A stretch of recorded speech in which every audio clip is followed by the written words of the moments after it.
Hi everyone, Scarloey Railway 01 here to talk about Cranky at the End of the Line, the latest episode of Season 21. Let's dive right in here.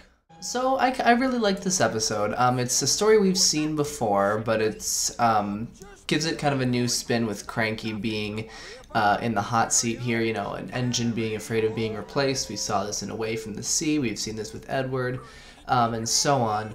And it gives Cranky sort of a new depth that we haven't seen before, and I think it works. Some people have been saying that Cranky's a little out of character here, but I think it makes sense for him to be worried in this context. He has a good reason for feeling worried, and I think it plays out pretty well. It's not like it was shockingly out of the realm of possibility.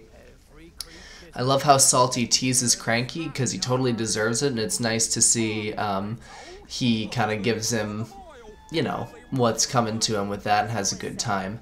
It's also really nice to see characters in their appropriate locations. I talked about this, I think, in Springtime for Diesel or one of those episodes. But all the characters, with the exception of Thomas, are characters that work on Edward's branch line. We got Salty, Porter, and Edward.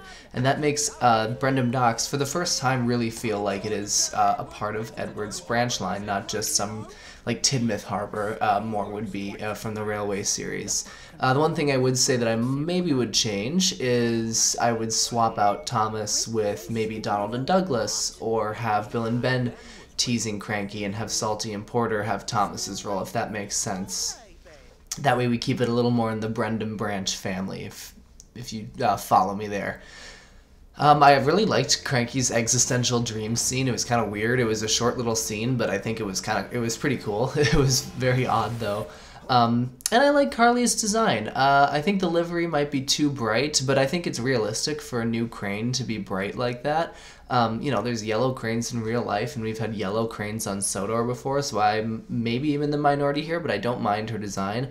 Maybe it is a little bit too modern, but it wasn't distracting for me when I saw that. That's not the first thing I thought, was like, oh, that's out of place. But I don't know, because I know very little about that type of crane.